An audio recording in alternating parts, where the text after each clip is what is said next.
ইনশাআল্লাহ আগামী নির্বাচনের আগ পর্যন্ত তারা ধানের শীষের জন্য কাজ করবেন। রাজনীতির পদপদবি এক জিনিস, ভোটের রাজনীতি হচ্ছে ভিন্ন জিনিস। সেই ভোটের রাজনীতি যার যার এলাকায় যার যার অবস্থান ভেদে সিদ্ধান্ত নিতে হবে। আমি অনুরোধ করবো, আজকে আমরা যারা এই 101 সদস্য বিশিষ্ট এই জায়গায় উপস্থিত হয়েছি, আমরা যেন প্রত্যেকে যার যার চরিত্রকে সংশোধন করে ফেলি, যাতে ভোটের সময় গেলে যেন কেউ না বলে যে এই নেতা আসলে ভোট দিব না। বিভিন্ন স্কুল কলেজে ছাত্র শিবির নামক যে সংগঠনটি, এই সংগঠনটি কুইজ এবং কবিতা আবৃত্তির নামে প্রতিযোগিতা দিয়ে তাদেরকে ব্রেন ওয়াশ করে তাদের ফিউচারে ছাত্র শিবিরে যোগদান করার জন্য আহ্বান জানাই। আজকে আমরা সংগঠন হিসাবে রূপগঞ্জ থানা বিএনপি আমরা অত্যন্ত শক্তিশালী এবং আমাদের সংগঠনগুলো শক্তিশালী।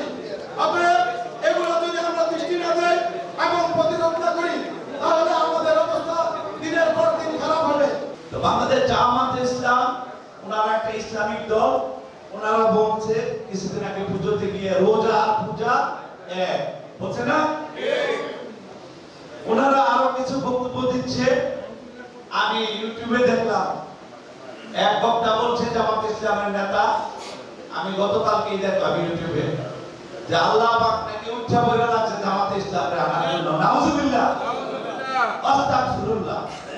এই ধরনের বক্তব্য যে আপনারা দেন, আপনাদের ঈমান কি ঠিক আছে? আমি আপনাদেরকে প্রশ্ন রাখতে চাই।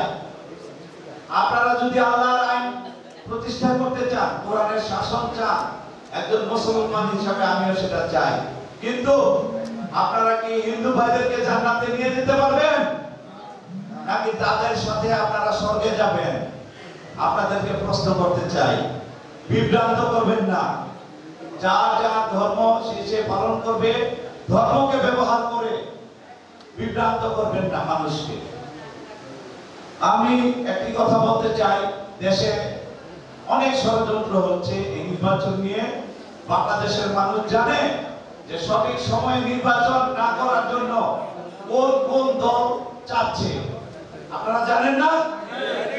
আমরা সবাই জানি তারা জড়িত এই দেশ বিরোধী ষড়যন্ত্রের সাথে। নির্বাচনকে পিছানোর জন্য, নির্বাচনকে বানচাল করার জন্য এই সুনির্দিষ্ট দলগুলি জড়িত, এবং কারা জড়িত এটা বাংলাদেশের মানুষ জানে। বাংলাদেশের মানুষ তাদেরকে এই ভোটের মাধ্যমে এটা প্রমাণ করবে। প্রথমে আমরা ভোট কেন্দ্রে মানে প্রতিটি ঘরে ঘরে যাব ভোটারদের কাছে, কিন্তু আমার কথা হলো যে ভোটারদের কাছে যাওয়ার আগে প্রতিটি গ্রামে গ্রামে কয়জন মহিলা আছে, কয়জন পুরুষ আছে, কোন বয়সী মানুষ আছে, ইভেন কাকে দিয়ে করলে ভালো হবে, এই জিনিসগুলো অ্যানালাইসিস করে আগে একটা টিম ওয়াইজে বের করে তারপর যদি যাওয়া হয়, তাহলে আমার মনে হয় সবচেয়ে ভালো হবে। কারণ এরকম মধ্যে না গিয়ে সবাই একটা সুসংগঠিত হইতে আমরা যেভাবে করে রাজনীতিতে এতদিন ধরে রেখেছি, ঠিক ভোটারদের কাছেও যাওয়ার জন্য যাতে আমরা এইভাবে করে যেতে পারি, এই জিনিসটাকে একটু খেয়াল করে। আমাদের একটি কথা বলছে যে হিন্দু ভোটাররা অনেক সময়, হিন্দু সম্প্রদায়ের আমার যারা মা বোনরা আছে, এদের যারা আছে, তারা এখানে আমার একটা ভাই বলেছে বিএনপি কে তারা অনেক সময় ভোট দেয় না। আমি কথা কিন্তু দ্বিমত করি, কারণ আমাদের পরিবার সবসময় 80% ভোট কিন্তু হিন্দু সম্প্রদায় পেয়ে আসছে। আপনারা যদি হিন্দু সম্প্রদায়ের মানুষের সাথে আমরা যদি একটু আলাদা করে বসতে পারি, তাদের যদি আমরা যদি একটু বুঝাতে পারি, তাহলে আমার মনে হয় না হিন্দু সম্প্রদায়ের কোনো ভোট আমাদের জন্য কোনো সমস্যা। হিন্দু সম্প্রদায়ের ভোট পেয়েই আমরা আরো বেশি ভোট পাবো, এই আশায় আমরা আমরা কিন্তু অনেক জায়গায় অনেকের বাসায় গিয়ে মানুষ দাওয়াত দিয়ে, কিন্তু যাদের মধ্যে বিএনপির মধ্যে কিছুটা মানে কম্পিটিশন মধ্যে আমরা ছিলাম, অনেক জায়গায় আপনারা দেখবেন বিভিন্ন কৌশল করে অথবা এমনি করে তাদের আছে। আপনারা একটা কথা মনে রাখবেন, যারা কম্পিটিশনে ছিল আমাদের সাথে তারাও কিন্তু বিএনপি করেছে। তারা রাজপথে ছিল, তারা রাজপথে হামলাও ছিল, রাজপথের মামলাও ছিল। তাই আমি আশা করব যারা আমাদের সাথে বিএনপি করেছে, কিন্তু হতে পারে তারা অন্য কাউকে বেশি পছন্দ করতো, অন্যদিকে ছিল, ওদেরকে যাতে আমরা বুকের মধ্যে নিয়ে রাখতে পারি, এই জিনিসটা কিন্তু আপনারা সবাই খেয়াল রাখেন। কারণ আপনাদের কথা খেয়াল রাখতে হবে, বিএনপি কিন্তু সকলকে নিয়ে যদি দল করা যায় তাহলে এই দলকে এই হলো সবচেয়ে স্বার্থের দল হবে, সবচেয়ে আনন্দের একটি দল হবে।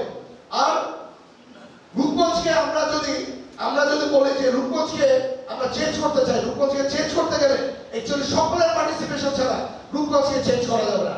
কারণ রূপগঞ্জের এই 17 বছর যেইভাবে করে যেই রূপগঞ্জকে পিছিয়ে চলে গেছিল, এই রূপগঞ্জকে যদি উঠানো লাগে তাহলে আমাদের সকলকে নিয়ে একসাথে মিলে কাঁধে কাঁধ মিলে আমাদের চলতে হবে।